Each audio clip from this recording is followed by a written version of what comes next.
We live. Hey, there we are. Are we? Yeah, I see us. Really? Yep, we're right there. Yeah, there we are. Man, it is so good to have one viewer here early, and it's probably Trevor.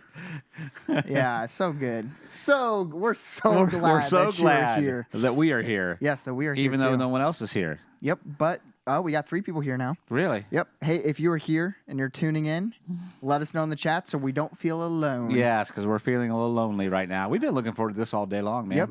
We had dinner at Culver's. Yep. Which you hate Culver's. I do, but tonight wasn't terrible. You got fish. I did. And I got a double cheeseburger. With bacon. With bacon.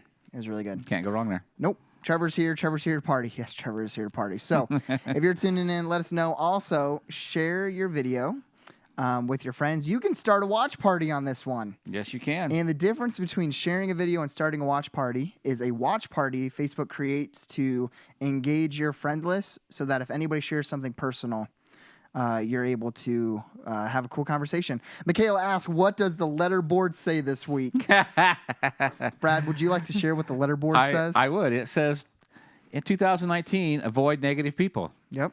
In 2021, avoid positive people. We thought that was hilarious. Oh, that was brilliant. It took us about an hour to figure it out. It really did. Well, it took us that long to find the actual letters. Right. We need a little help. We need a little help in and I spelled positive wrong. You did. You spelled it with 2 S's. 2 S's. Which just shows how this year's going. Exactly. But hey, welcome. If you are here joining us, we're just going to wait 1 or 2 minutes. Let all of our fans. This is the first time we've been back since Christmas. First time since the Crossbridge Christmas Chase. Oh, yeah. Which we're really excited about. The prize. The prize. The prize is going to be delivered this weekend. Yes. It took us a little while to get it in. It did. But it was worth the wait. Yep. And the Hicks family, are going to be very glad. Yep. And about that. when you showed me what the prize was, we should have brought it. We should have brought it. You know, Michaela's here. She wanted to see it. I wanted to see it again. It's in my office though right now. Yeah. So 7 viewers, if you're one of the 7 watching with us right now, let us know in the comments because we want to be able to have a conversation with you tonight. Yes. We've got a lot of cool things planned to talk about. A little bit, diving a little bit deeper into our series, Live on Purpose. Right. It's going to be a little more serious tonight than we have been. But yeah, we'll talk about what we're doing next time at the end. Elizabeth Hicks commented, excited to see it. Oh, she is watching. The only reason we didn't bring it because we weren't sure. Liz, I'm telling you, you're going to be excited this weekend. You're going to be really excited. Yeah. Yes. Yes. Are they, Liz, are you guys and gals coming again? Do you know? Or have you signed up for service? I'm sure that Barb knows. I just don't. So if you are, let us know. Hey, before we get started, it's 8:03. Yeah. Brad, you didn't know we were doing this. Oh, no. We're going to do a brain teaser. Are we really? Yep, we're going to do a brain teaser because all of our 8 viewers right now really, they remember this, you know? I'm sure they do. I'm sure they did, yes. Okay, so if you are new or tuning in to Generationally Speaking, and this is your first time, last year we always started with a brain teaser. A brain teaser. And so, Brad, I've got a brain teaser for you, okay? Let's hear it. We're starting at 0-0, okay? The odds... And we're going to end at 0-0, Yeah, we're going to end at 0-0, but... we both have a heartbeat right now. Did you know that? Oh, we do, yes. Yeah. And did you know, hi, Susan Keys, top fan, Susan Keys in the building. How many times a year does your heart beat on average? Oh, my gosh. In a year? Yep. Would you prefer like hold a on. day? No, just hold on. And then you could do the math. Could you just be quiet for a minute? Susan, good to see you. Anyone else in the chat, let us know. If you know the answer, how many times in a year does your heart beat on average a year? Post in the chat. Let us know. Because Brad's trying to do some math. I'm doing the math. Oh, okay. Do you know how many times your heart beats a minute? Yes. And you're going to try to do the math for a year? Yeah. No shot. No shot. Let us know in the chat if you... 24,000. No. Oh, my gosh. That's a lot. Yeah, it is a lot. Oh, my gosh. It's in the millions. I'll let you know that. Yeah. So if you weren't there yet, do you give up? No. Oh, you want to do your phone? You talk for a little while. Talk for a little while. You All talk right. for a little while. Brad's making me talk for a little while. We've got Susan. We've got Liz. I'm not Googling. We've got Michaela. I'm not Googling. I'm Trevor, taking a guess. He's Googling. I'm watching his phone right now. No, he's using his calculator. Hold on. Who else is here watching with us? Give him a calculator. Michaela, he just pulled out a calculator. So 80. Don't help him too much. You are so far off if you're an 80. Now just I'm doing the math. Yep, you're doing the best you can. You're doing the best you can. Do. 42,048,000. I mean, that could be right, but Google says 35 million. Really? Yeah. I was figuring 80 beats a minute. Well, yeah, but when you go to sleep, it's not that high. Is 80 high? Yeah, if your heart's beating 80 times a minute, you might need to see a doctor. Your stomach's probably in your heart What's again. the average heartbeat in an hour or a minute? 60 to 70. Yeah. See, I was guessing 80. But Yeah. I was just thinking because when I exercise, it's like 170,000. Because I'm old and fat. Oh, my goodness. Well, yeah, so you're 0 for 1. Yeah, there we go. All right, 0 for 1. But, I was in the ballpark. You were a few million off. I was within 10%. Yes, you were. Susan Well, says to too lay bad. off the Dr. Pepper. Brad. Nah, that ain't going to happen, Nah. Susan. Sorry. Sorry. So, should we get started? I think we should. All right, here we go. Oh, Mandy Finger says 60 to 100 is normal. Oh, see, so 80. So I was right in the middle. You were kind of. I was in the middle. You were. And she's a nurse. Yeah. So I think I'm right. Oh, I've got gosh. one then. Hey, everyone. Welcome to Generationally Speaking. We're switching it up a little bit because Brad didn't introduce me first. So I'm sorry. I forgot. Here we go. I'm just starting us off tonight. Yeah. Welcome to the podcast. My name is Jordan. I am the young adult / online / I'm just a pastor here. To my left, your right, Brad Maddox, our lead pastor, the man, the myth, the legend himself. Yeah, basically the myth. So we're good. So, you asked a couple of questions earlier. I don't know if everybody got these questions or not, but the chat question number 1 was, using one word, how would you describe 2020? And we want to use clean words at that point, don't we? Yes. No swear words. If you do use a swear word, put an asterisk. Yes. This is kind of just a icebreaker question. Yeah. We know we came out of a tough year. This is our first Generationally Speaking back. Right. Yeah. So one word to describe 2020. One word to describe 2020. What would you do? I was going to ask you first. Okay. Because I got several in my mind. Yeah, mine was, I think, because we talked about some of this stuff at Young Adults last night. Uh-huh. Mine, I believe, was chaos. Chaos. Susan Keys has the red emoji face with the swear word over the mouth. Yes. Yes. Mine was chaos. And the hardest part about, especially for our jobs, was we could decide something to do for the church one day and then find out 3 hours later it was irrelevant. And did that several times. Many times. And then, totally, yeah. Yeah, because when were we supposed to come back in the building, Brad? June, wasn't it? June 14th. And then September 6th, and then November 29th. Yeah, and it was just awful. Yes. Yeah, and even then, the week that we were going to come back, then it was like within hours that we decided this is when we're coming back, that we had to change it because of the governor. But I was going to say something like awful. Chaos. Chaos, that's what, that was my chaotic, word.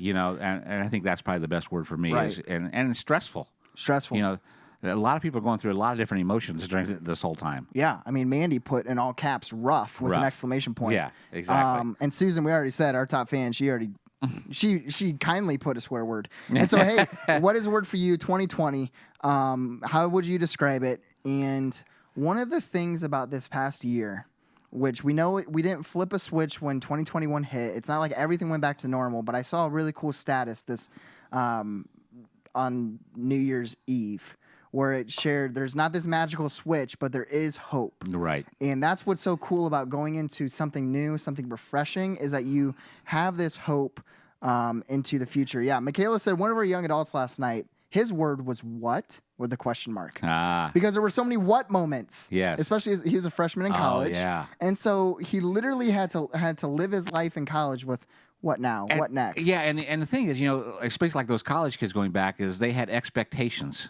Right. And most of us, all have expectations of this is what I think this year is going to be like, or what I hope this next month's going to be like, right, or what Christmas is going to be like, or some kind of event. Yeah. Think of everything from graduations to right, parties to weddings to you name it that you think, now what? Exactly. And so, yeah, it was a really good word. It was just awful. Liz Hicks put chaotic. Yes, I'm sure it was chaotic, especially for those of you who have young ones in your family, little kids, and you're trying to explain all of the chaos that's going on in the world. Right.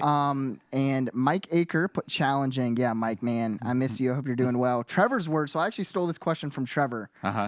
He asked our youth kids on Sunday night, and I thought it was really cool.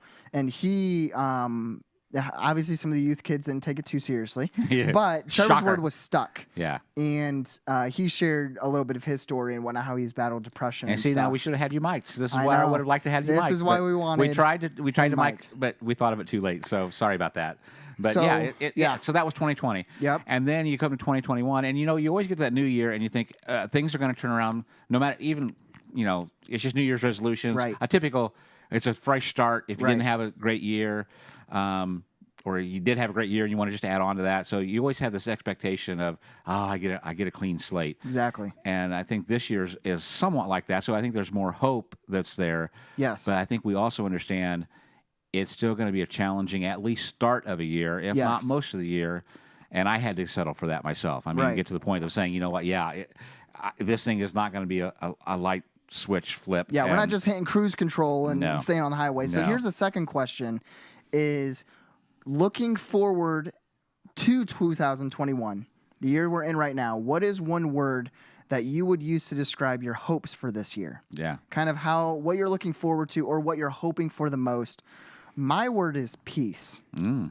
And this goes back to especially with the church and then just with my personal life, there was a lot of emotional trauma in 2020 where I just had to wrestle with a lot of dark thoughts and stuff. And so I am hoping that this is a year of peace, especially with COVID, that things start to go back to not normal from like we're just playing it off, but like we Right. get to a place where things are going well and whatnot. Right. So have you had enough time to think of your word? Again, I've got like 3 or 4 of them going through my mind, but Right. I think the one that really is, and this isn't quite the right word, but just an anticipation. Oh, you know, yeah, that's a good one. I'm looking forward to, even though we know there's still going to be some challenges and things that we're going to move forward Right. in this whole thing. So there's That's good. that exciting anticipation for me of good. what's just, we planned just tonight some of what we're doing for the next 12 weeks. And at that's the church. first time we've done that in a year. Yeah, and I think both of us were pretty excited about what's coming up in the next few weeks. That's hashtag Hashtag ad, the first one of the year. Yeah, this, whether you're online or in person at church, all the way through Easter gonna right be now is good. what we got planned. There's going to be some really cool stuff coming up. Yeah, well, let's see some of the comments. Liz Hicks put love, all caps. Oh yeah, Which is so true. We were talking about this. Was it in her office? Or maybe was it young adults? It was one of our young adults shared last night that one of her biggest frustrations with 2020 was seeing the two sides of arguments kind of polarize each other on social Yeah. media, and how some of her closest friends were attacking some of her other closest friends, and it was just brutal. And so, yes, love is a huge one, Liz. Michaela put growth. Mike Aker Love put that. resurface. Yeah, growth is a big one yeah, because often when we come out of some type of suffering or a long period of suffering, our natural instinct is to kind of turtle shell up and try to get comfortable and as normal as possible. or find a place to hide. Or find a place to you hide. know, or find an addiction or something else to run to Exactly. to relieve some of the stress you're feeling. So growth to me it means it's a willful thing that Exactly. you're going to make a decision Yes. to grow, which means I'm going to put myself in a position with people, with scripture, with prayer, whatever it is, to actually grow. So I love that. That's cool stuff. Yeah, Mike Aker put resurface, which is actually a cool word, and it got me thinking, and it goes along what we were just saying is so many people in 2020 went into that hibernation mode, went into that I did. hiding. Yeah, I think we all did at points. Kind of did one of those little armadillo Right. things. Like, oh, is it over yet? And so that word of resurface, like Yeah. I'm going to reconquer, Yeah. and I'm going to stand back up to Yeah. stand firm. That's good. And I think part of it was like for me, I was waiting for it to subside or get over, or at least get to a point where we can get back to normal. And now Right. that we realize, that's probably not going to happen Right. as quickly as we hoped. So now, how do we take this and leverage it for the growth, for the research, to get back? Right. I love that. Susan Keys put hope, Oh. which is another great Yeah. one. And it goes with Nicole Walker, who just joined us. Her words believe. Yeah. And I think those two, I don't think you can have one without the other, okay? Because I think, faith is, I'm messing up the verse. Anyway, things that we can't see, things Right. that we aren't so easy to believe in and stuff. And Nicole, so glad you're tuning in. I know that your family is, walking through a lot right now. Right. And so we've been praying for you. Yeah, we have been. And we know that this is a year. Yeah, let's believe, let's hope. Yeah. Good stuff. Yeah, great stuff. Thanks for, tuning in for those questions and for participating. We want to share a passage to get our heart in the right place for this series and diving a little bit deeper Right. into live on purpose. And so the passage comes from the book of Esther, chapter 4. And I want to give some context. This wasn't really a verse that ever stood out to me.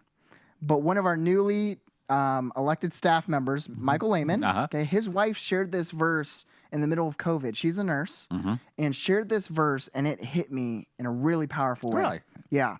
And so this is what Esther 4, chapter 13 and 14 says. It says, Mordecai sent this reply to Esther, "Don't think for a moment that because you're in the palace, you will escape when all other Jews are killed." Very encouraging, right? Yeah. No, verse 14 is where it gets powerful. "If you keep quiet at a time like this, deliverance and relief for the Jews will arise from some other place, but you and your relatives will die." And then here's the powerful part. Who knows? Perhaps you were made queen for just a time as this. Yep. And I love that verse, and I love when Hannah shared this, and she's a nurse, and she had this mask that she was, tying to the back of her head, and it says, perhaps God created us for moments such as this, for 2020 type moments, Right. for 2021 type moments, for hope, resurface, all of these things. Right. And hopefully we as a church have done some of that, Right. as far as actually, let's not just wither. Let's not just ride this out. Let's see what God has in store for us to achieve and to help and to come alongside other people. Exactly. And we've tried to do that, and we've done that in some very successful ways. Yeah. I think. It's been really cool. Yeah. So. Yeah, and so based on all of that, kind of the question that ran through my mind, and this is a little bit deeper question, and so if you feel comfortable sharing in the chat, I would love for you to comment or private message us. Here's the question, though. Why do you think you were created? Why do you think you were created? You see, Esther might have been created to be queen to help the Jews get out of persecution. Right. Why do you think you were created? It can be a simple answer or a longer one. And I think that question is so much deeper than what we even give it credit for. Oh, for sure. Because, I talked a little bit about this on Sunday, is that I don't think we understand how uniquely created we are. Right. I don't think most of you maybe watching understand how powerful and that you have been created, that God has a you were purpose for you. fearfully and wonderfully Absolutely. made. And he knew you by the time you were, born in the womb. Yeah. That you were at the moment of conception. Yeah, Ephesians 2:10. That Yeah. you were made for something special. Yeah. That God had planned out long before. And I think a lot of times what we do is we think of that's for somebody else. Right. That's for somebody else. It's more important to me. No, it's not. It is for you. Right, exactly. And the temptation can be along those lines, is the temptation can be for us to ignore our calling, quote unquote, Right. to pull a Moses and say, I'm not capable, I've got to stutter, or I'm not confident in speech, and for us to pull away from what God has called us to do and say, send somebody else.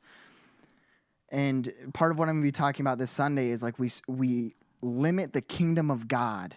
No. We limit the kingdom of God when we don't step into the unknown of our purpose. That's good stuff. And so Susan Keys commented, maybe to help spread some joy and love. And I hope so. Yeah. And I love that. And honestly, Susan, I think you do such a great job of that. And there's so many, when you think about, and a lot of times you think, this has got to be some big old thing that we've got to do. And they're just small stuff. People we run into every day, from waitresses, an extra tip. Chick-fil-A.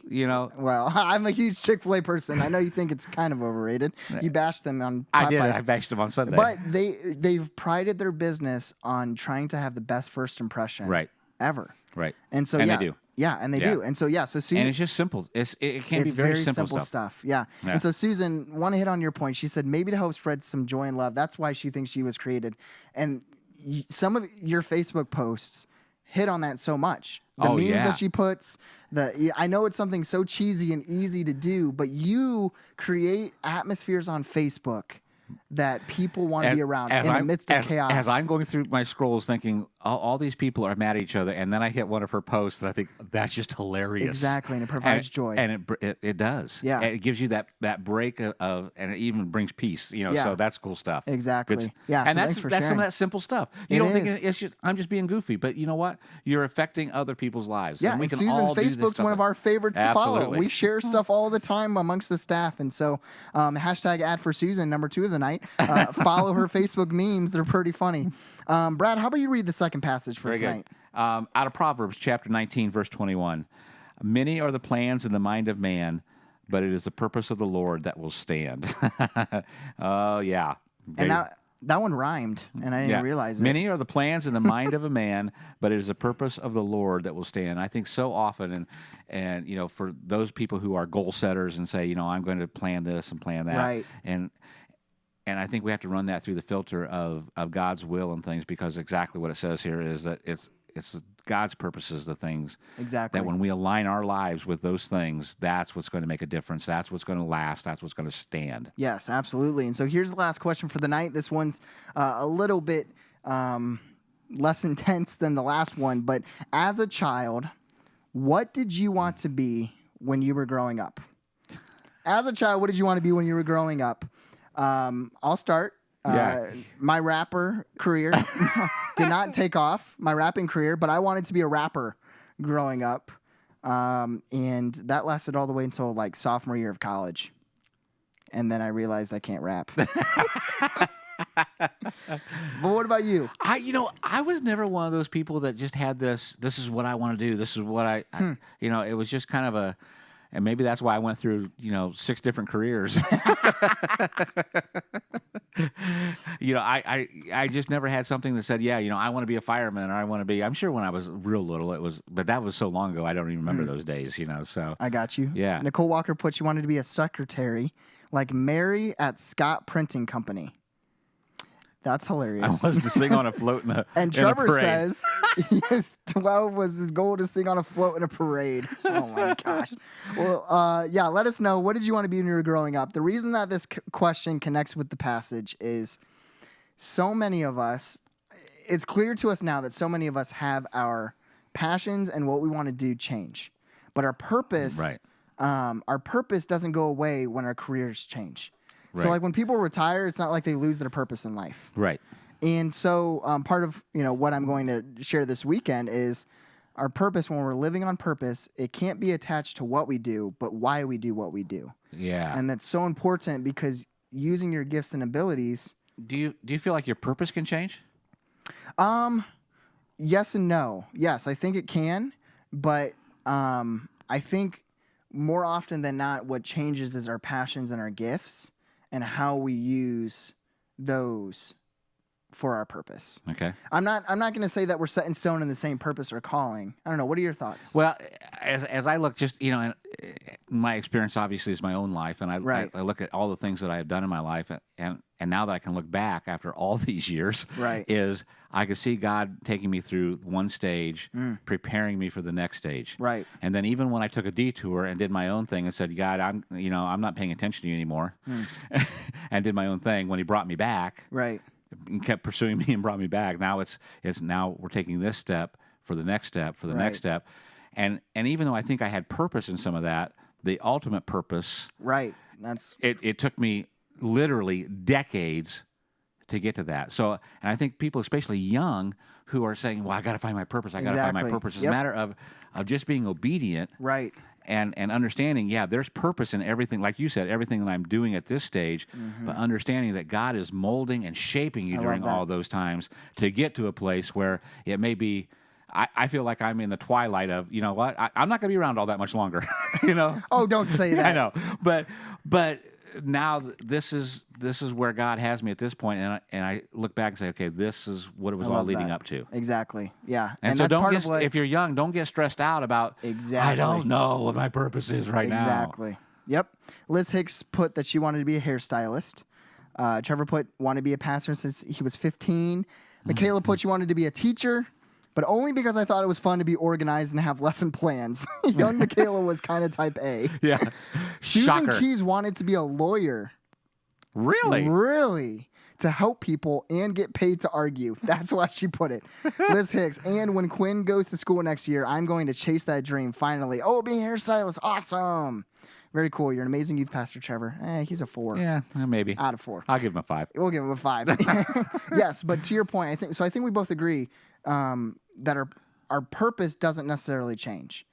Is that what I gather you say? But how we get to that understanding? It depends on how you look at it. It's a yes or no. Yeah. Or sorry, it's not a yes or no. It correct. can be Correct. Yeah. So that's why I think there's hesitant almost to different say, stages in my in your life that because your purpose may be for a season of making sure your kids don't become jerks. Right. True. Amen. And then after they go to college or what have you, or have their own lives, now we're moving into something else. So Yeah. I do believe, I think some people like Trevor, purpose from age 15, I believe that was when his calling was. Right. And yeah, he followed that, and that was his purpose. But Right. for me, it kind of It was a growth journey. It was a growth journey. Yeah. Right. And so that leads us into our last thing that before we close tonight. Brad shared a quote last week that just really hit me hard, hit my wife Marissa hard, and we've been thinking a lot about it, is our purpose is on the other side of what's in it for me. What's in it for me? And so that's why I think it has to be rooted in why we do what we do, not what we do. Right. Because if you're someone who struggles with intentional living or living on purpose, ask yourself, what's in it for me? And then go the other direction. What's in it for others? Right, right. I actually had a youth come up to me afterwards and say, how, in the culture that we're living in, that everybody's pushing you to be successful and things like that, how do you navigate all of that? And what I told her was, everything that I do, I even looked at some of the times when I'm praying for other people or praying in certain situations, I always check myself, okay, what's in it? Am I really praying this because I want this person or what have you? But a lot of times it circles back to, that's because your life is going to be easier, Brad. Right. Or, I want a healing for my wife because it's going to make my life a lot easier. True. And there's that, and there's that selfishness in everything that we do. Right. And that's so true, because even something like you were saying that can be a good thing, our intentions behind why, when we really dive in a little bit deeper into why we're doing what we're doing, does it have selfish ambition? And so kind of our last closing thought that I wanted to share with you is really just hitting it on the head of what Brad said earlier is, don't spend your entire life trying to figure out your purpose. Okay? You're going to drive yourself crazy. Yes. Instead, what are you good at? Okay? Figure out what you're good at, and then ask yourself, how can I use that for other people? Exactly. And it's really that simple. And when it becomes others focused, you get on a path and you start figuring those kind of things out. Yeah, and you can't go wrong when it's others focused. You can't. Yeah. You can't. Yeah, Kevin Mann loves the term growth journey. I also do too. Someone today, I was watching a pastor speak today, and he said the moment that the church became power focused instead of love focused, yes, is the moment that the church started to suffer. Yep. Not like from a persecution standpoint, but from like we started being our own worst enemy. Right. Because it was about 300 years in when Constantine legalized Christianity. And then once Christianity got political power, not from like a legal standpoint, but from like the church politics, right, that is when the church started to suffer. Yep. And if we focused on our purpose as simple of what are you good at, how can you use that for others, right, it can be kingdom changing. Yeah. Instead of saying what's my purpose, who am I here for? Yeah. So, hey, thank you so much for tuning in tonight. This was cool. We had a great group of you watching, just hanging out with us, chatting, and sharing your heart. This was just a little bit deeper into our series of Live on Purpose. This Sunday, I'm going to be wrapping up this series. It's a short series, 2 weeks. 2 weeks. 9 o'clock, 10:30. We do, I believe, have a few spots open for in-person 9 o'clock. Yeah, I believe so. Okay, I could be wrong on that, but you can email us at office@crossbridgecommunity.org if you're interested in attending in person. If not, we're going to be streaming on Facebook, YouTube, and our website. crossbridgecommunity.org. I love where your direction is going, and we also have a couple of videos that I think are going to be very, very cool, and I think it'll really give you some connection of what purpose can look like. Exactly. So, hey, last thing, in 2 weeks from tonight, we're going to do a huge game night. It's going to be Name That Tune. Name That Tune. Okay? So we're going to have a bunch of music. It's going to be a lot of fun. Thanks for joining us. See you, Mike. See you, Kevin. See you, Liz, Susan, Michaela, and everyone else that I might be missing. Nicole, hope you're doing well. Have a great night. We will see you on Sunday. Thanks, everybody. RB Live.